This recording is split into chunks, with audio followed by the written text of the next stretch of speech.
Hello বন্ধুরা, good morning. Welcome back to my channel. তোমরা সবাই কেমন আছো? আশা করছি তোমরা সবাই খুব ভালো আছো, আমরাও ভালো আছি। তো সকাল সকাল আমার মা এখন তুলছে ফুল, আর দেখো চারিদিকের পরিবেশটা কেমন শান্ত আর নিঝুম মতো। তো এখনও অনেকেই হয়তো ঘুমাচ্ছে, কিন্তু আমি উঠে গেছি আমার মায়ের সাথে সাথে। তো মা এখন সকালবেলা একটু ফুল টুল তুলে নিচ্ছে। আর ঠান্ডাটা বেশ মোটামুটিই আছে, আজকের খুব একটা ঠান্ডা নেই। তো যাই হোক, আমরা এখন চলে যাচ্ছি, ফুল তোলা কমপ্লিট। তো বন্ধুরা, আমি কিন্তু সকালবেলা উঠে রেডি হয়ে গেছি, কারণ আজকের হচ্ছে আমার রয়েছে পড়ানো।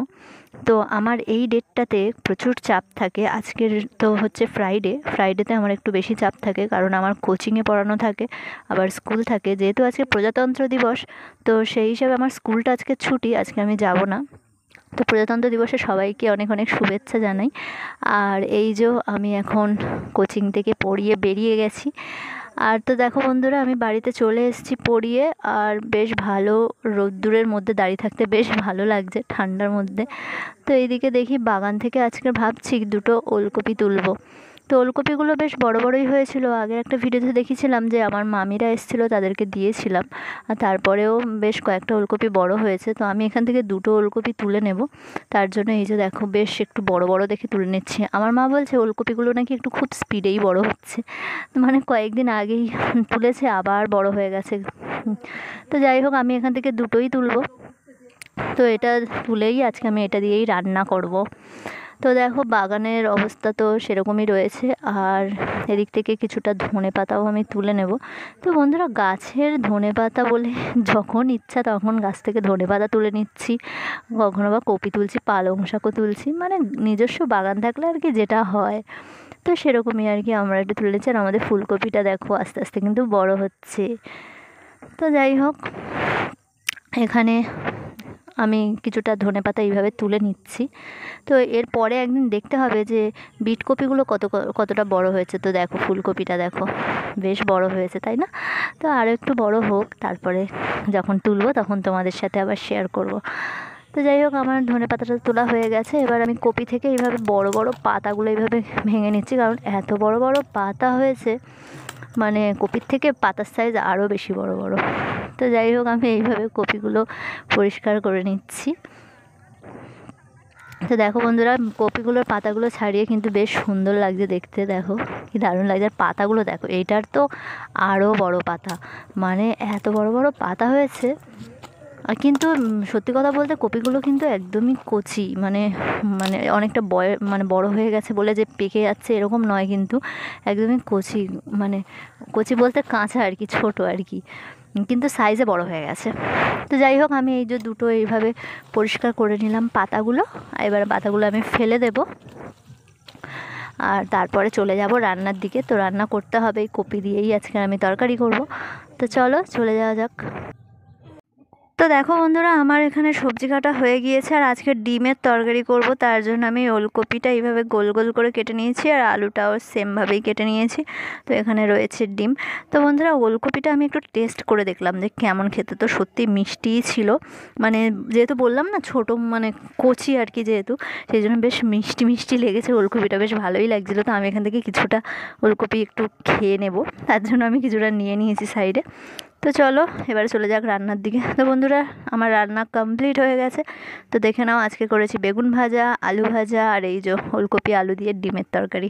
তো এটাই হচ্ছে আজকের মেনু। আর আরেকটা তো আমি টমেটো দিয়ে একটু মাছের ঝালও করেছিলাম।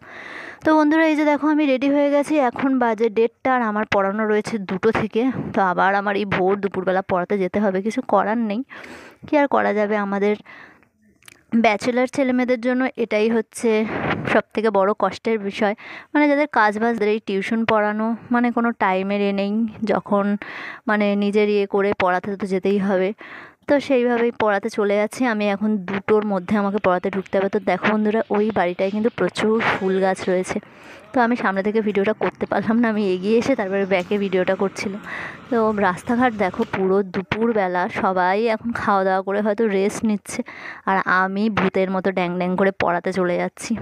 তো আমি যাকে পড়াতে যাচ্ছি সে বেচারিরও শান্তি নেই, সেও এই দুপুরবেলা খাওয়া দাওয়া করে না ঘুমিয়ে পড়তে বসবে। আর এই যে দেখো এই বাড়িটা একটু পোড়ো পোড়ো বাড়ি টাইপের, এই বাড়িটার পাশ দিয়ে যখন আমি সন্ধ্যাবেলা পড়িয়ে যাই তখন আমার একটু ভয় ভয় লাগে। তো বন্ধুরা এখন বেজে গেছে 4:15 হয়ে গেছে, আর আমি বেরিয়ে গেছি পড়িয়ে।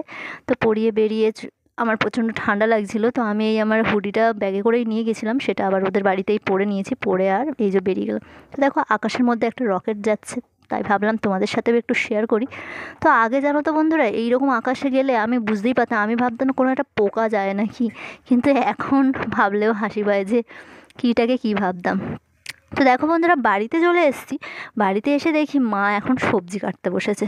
তো মাকে জিজ্ঞাসা করলাম যে সবজিগুলো কি রাতে হবে? মা বললো না, রাতের জন্য নয়, পরের দিনের জন্য, মানে নেক্সট ডেতে এই সবজি রান্না হবে, সেই জন্য মা এখন একটু কেটে চেটে আমার একটু মানে কষ্ট যাতে কম হয় সেই জন্য একটু কাজ আগিয়ে রাখছেন, নইলে এগুলো পরের দিন আমাকেই কাটতে হতো। তো দেখো বন্ধুরা এটা হচ্ছে ব্রোকলি, যেটা কিনা মা বাজার থেকে নিয়ে এসেছে। তো এই ব্রোকলি নাকি খেতে খুব ভালো লাগে, অনেকটা ফুলকপির মতোই লাগে। আমরা কখনো খাইনি, এর আগেরবার একবার এনেছিল, তো সময়ের অভাবে আমাদের রান্না করা হয়নি, আর ওটা শুকিয়ে নষ্ট হয়ে গেছিলো। তো বন্ধুরা এখন হয়ে গেছে পুরো সন্ধ্যাবেলা, আর প্রচণ্ড ঠান্ডা লাগছে। এবারে কি করব, তো মা বললো একটু চা কর, তো আমি এখন চলে এসেছি চা করতে। আর এই যে দেখো চায়ের জন্য আমি বসিয়ে দিয়েছি সসপ্যান করে জল, আর চিনি দিয়ে দিয়েছি, এবার একটুখানি আদা দিয়ে দেবো। তো আদা না দিলে আমার আবার দুধ চা খেতে ভালো লাগে না। তো আমি বিশেষত আমি না আগে দুধ চা খেতে অতটা পছন্দ করতাম না, কিন্তু এখন আমার দুধ চাটাই বেশি ভালো লাগে, মানে লিকার চায়ের থেকেও দুধ চাটা খেতে আমার একটু বেশি ভালো লাগে এখন। তো যাই হোক, মানুষের টেস্ট সব কিছুই সময়ের সাথে সাথে চেঞ্জ হয়। তো তারপরে আমি একটুখানি এই যে এইভাবে চা আমার করা কমপ্লিট হয়ে গেছে, এরপরে আমি গরম গরম চা খাবো যাতে ঠান্ডাটা একটু তো কমবে। তো এবার আমি চাগুলো এইভাবে ঢেলে নিচ্ছি। তো বাইরে কিন্তু বেশ ভালোই ঠান্ডা পড়েছে, মানে দুপুরের টাইমটা আমার অতটা ঠান্ডা লাগছিল না, কিন্তু যে যতটা সন্ধ্যা হচ্ছে ততই ঠান্ডার চাপও বেড়ে যাচ্ছে। আর আমার তো একটু বেশি ঠান্ডা লাগে, বলে না রোগা মানুষদের ঠান্ডা বেশি, তো আমি তো রোগা, সেই জন্য আমার বোধহয় ঠান্ডাটা আর একটু বেশিই লাগে। তো এইভাবে আমি চাগুলো সব দিয়ে দিচ্ছি, বাড়িতে আমি মা আর ভাই আছি, সেই জন্য 3টে কাপে চা এরকম আমি ঢাললাম। তো এই চায়ের সাথে আমরা কী খাবো সেটাও তোমরা দেখে নাও। তো এই যে দেখো চায়ের সাথে এইরকম একটা স্ন্যাক্স খাবো আমরা, তো এটা কী সেটা আমার মা তোমাদেরকে বলবে।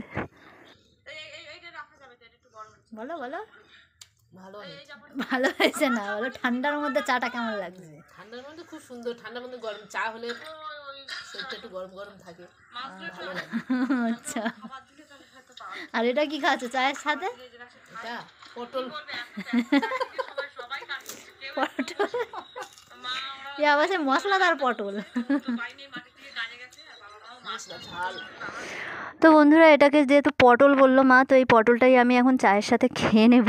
তো এর ওপরে একটা মশলা দেওয়া আছে, ওটার জন্যই এটা খেতে বেশি ভালো লাগছে চায়ের সাথে। আর এইরকম ঠান্ডার মধ্যে গরম গরম চা জাস্ট মানে জমে যাচ্ছে।